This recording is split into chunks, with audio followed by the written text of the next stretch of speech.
Selamat datang di channel Meragukan Filsafat, sebuah channel yang dibangun dalam rangka memberikan edukasi dengan membaca fenomena sosial, politik, dan kebudayaan dari kacamata pemikiran filsafati. Pada kesempatan kali ini saya ingin mengajak kita melanjutkan diskusi di seputar apa yang kita lihat dalam fenomena politik tanah air. Kita sudah pasti melihat bahwa dalam Pilkada Jakarta, Partai Demokrasi Indonesia Perjuangan pada akhirnya menunjuk mantan Panglima TNI Jenderal Purnawirawan Andika Perkasa sebagai calon untuk maju dalam Pilkada Jakarta. Tentu kita dapat bertanya-tanya dan mengajukan sederet analisis ke depan apa yang akan terjadi ketika PDI Perjuangan mengusung Andika Perkasa sebagai calon untuk maju dalam Pilkada Jakarta. Tetapi sekaligus kita mempertanyakan mengapa PDI Perjuangan tidak jadi mencalonkan Basuki Cahayapurnama atau Ahok dalam Pilkada Jakarta. Dalam channel saya yang lalu, saya sempat mengatakan bahwa apakah Basuki Cahayapurnama betul-betul beruntung kali ini dalam Pilkada Jakarta? Apakah betul PDI Perjuangan sebagai sebuah partai kader, partai ideologis, akan mendukung kadernya sendiri yang sudah memperlihatkan loyalitas yang mumpuni seperti Ahok untuk maju dalam Pilkada Jakarta? Saya sempat mengatakan dari perspektif pemikiran filsafat Friedrich Nietzsche, jangan-jangan kita bisa mengatakan bahwa Ahok termasuk manusia dekaden, manusia yang lemah, manusia yang ragu, manusia yang penakut, manusia yang tidak punya prinsip. Dia hanya mengikuti lingkungan di sekitarnya. Dia tidak punya semacam nyali besar untuk bertahan dengan pilihan-pilihan yang rasional, yang lebih rasional tepatnya. Ketika misalnya ia mendukung pilihan dari partainya, yaitu PDI Perjuangan, ketika mengusung Ganjar Pranowo dan membangun semacam pandangan bahwa dengan meninggalkan pemerintah, persahabatan, komunikasi jejaring dengan Presiden Jokowi, maka itu dianggap pilihan yang tepat ketika ia mengambil langkah 1000 untuk keluar dari pemerintahan Joko Widodo. Tetapi apa yang terjadi? Ternyata prediksi, analisis, harapan-harapan gagal total. Yang menang dalam pemilihan presiden bukan orang yang didukungnya atau partainya mendukungnya, tetapi yang menang ternyata adalah figur tokoh yang didukung oleh orang yang dianggapnya tidak lagi sejalan, yaitu pemerintah, yaitu Presiden Jokowi yang memenangkan Prabowo Subianto dan Raka Buming Raka sebagai presiden dan wakil presiden.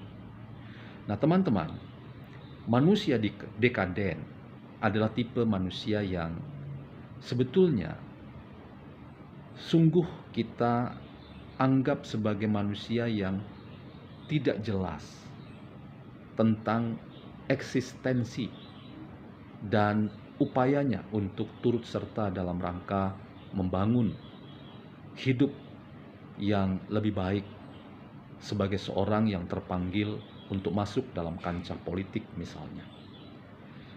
Dengan meninggalkan persahabatan dengan Presiden Jokowi, dan keluar dari pemerintahan yang selama ini sudah memberikan ruang aktualisasi dengan tetap bertahan di partai PDI Perjuangan.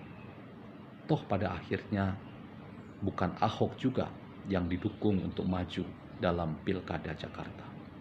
Memang kita belum tahu pandangan-pandangan pribadi dari seorang Ahok, mengapa ia bersikap politik seperti itu. Pasti ada kalkulasi. Tetapi dalam perspektif manusia dekaden, seorang Friedrich Nietzsche, apa yang dilakukan oleh seorang Ahok sesungguhnya sebuah model dari gambaran manusia yang pelin-pelan, manusia yang sulit untuk menempatkan diri di tengah-tengah ketegangan-ketegangan tarik-menarik yang tidak mudah dalam percaturan politik, termasuk politik tanah air. Meninggalkan sesuatu tetapi juga toh tidak mendapatkan sesuatu.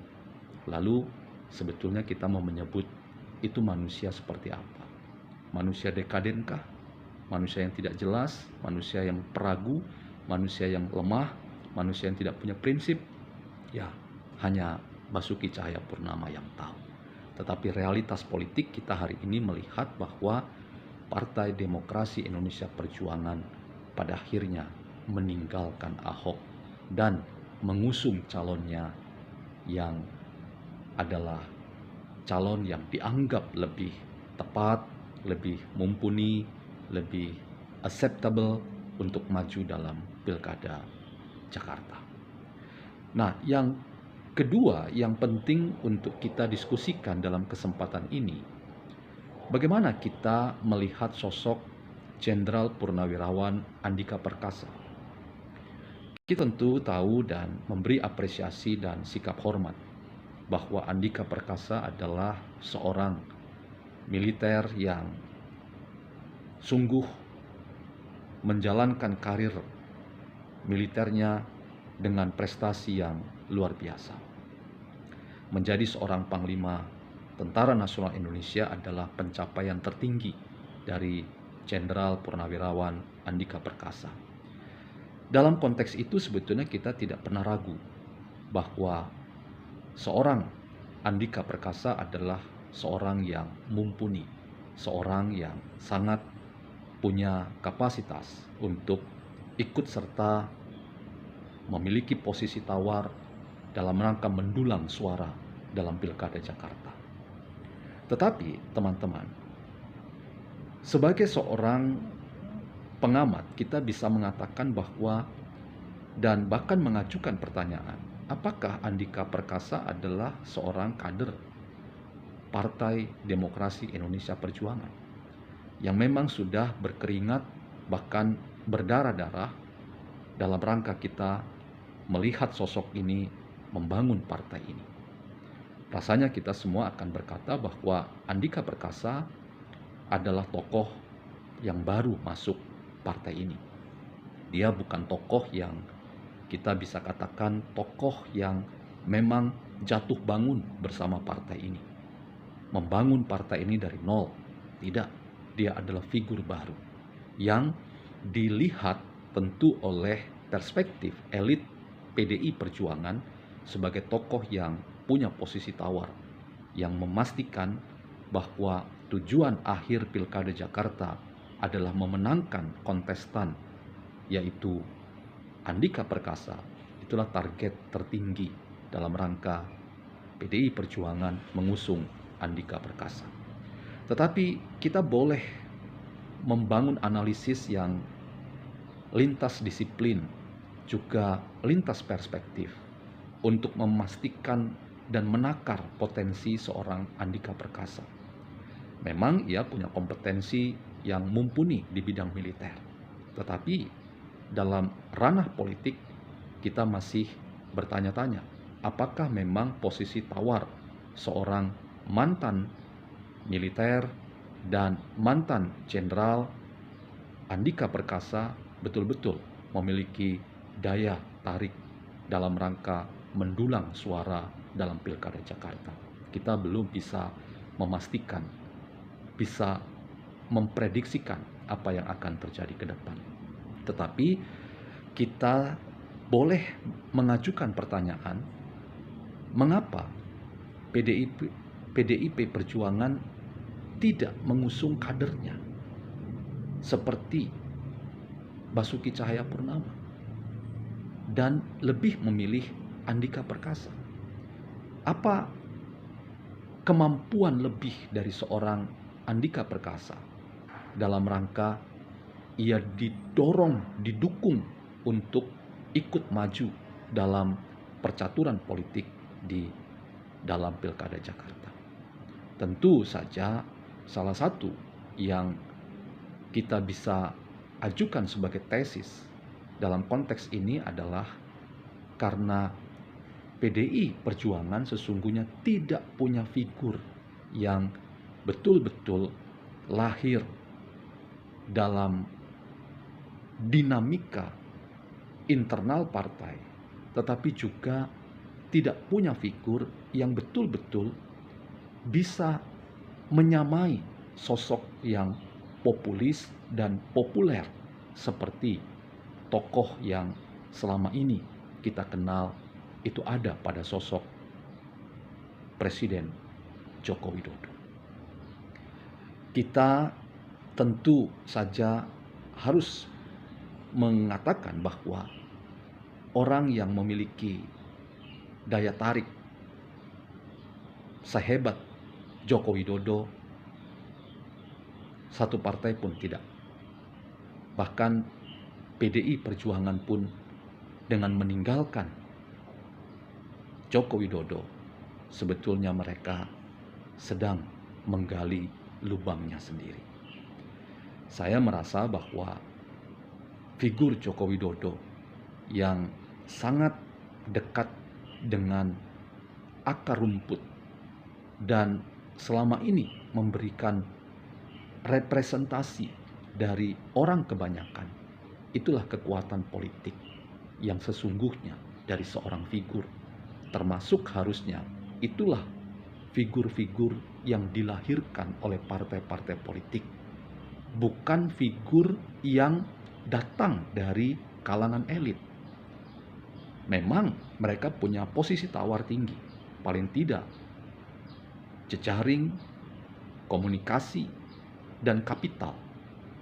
Tetapi apakah dengan punya segudang prestasi, bahkan jaringan yang luas, serta kapital yang mumpuni, itu memastikan bahwa seorang tokoh akan betul-betul mampu meraih suara dukungan dari masyarakat luas? Jangan-jangan kita harus melahirkan figur-figur baru. Partai politik punya kepentingan melahirkan figur-figur baru yang memang tumbuh dari kadernya sendiri, model tokoh-tokoh yang datang dari rakyat kebanyakan. Rasanya kita belum dapat menemukan figur yang seperti Joko Widodo ketika ia maju dalam Pilkada DKI, maka ia kemudian punya posisi tawar karena ia punya sesuatu yang khas, yang berbeda, karena ia datang dari orang kebanyakan. Rasanya dua kekuatan, popularitas dan populisme, itu sama-sama sebetulnya membuat kita bertanya-tanya, figur mana yang kita butuhkan untuk menjadi seorang pemimpin di satu daerah tertentu. Dalam konteks Pilkada Jakarta, rasanya kekuatan kapital, kekuatan jejaring, bahkan pengalaman sebuah partai dengan sejarahnya yang luar biasa, itu tidak akan berbicara banyak kalau figurnya itu adalah figur yang sebetulnya lemah, dekaden, dan tidak dekat dengan masyarakat, atau tidak mewakili sebetulnya masyarakat kebanyakan yang datang dari orang biasa, orang lemah, dan orang yang tidak punya kapital. Tantangan dalam Pilkada Jakarta adalah mencari figur-figur yang selain populer, tetapi figur itu juga figur yang dekat dengan rakyat kebanyakan. Dan rasanya belum bisa kita membantah bahwa dua model itu, populer dan populis, itu ada pada sosok Joko Widodo. Sangat disayangkan bahwa PDIP meninggalkan Jokowi. Padahal seorang seperti Jokowi harus tetap dipertimbangkan dalam rangka memastikan bahwa orang-orang seperti ini adalah tokoh ideal yang mewakili harapan-harapan masyarakat luas. Kita sungguh menyayangkan Basuki Cahayapurnama akhirnya tidak didukung oleh PDI Perjuangan, dan kita mempertanyakan apakah seorang Andika Perkasa mampu memberikan sesuatu yang positif, dan pada akhirnya ia memberikan hadiah besar pada PDI Perjuangan untuk menjadi pemenang di dalam Pilkada Jakarta. Waktu yang akan membuktikannya.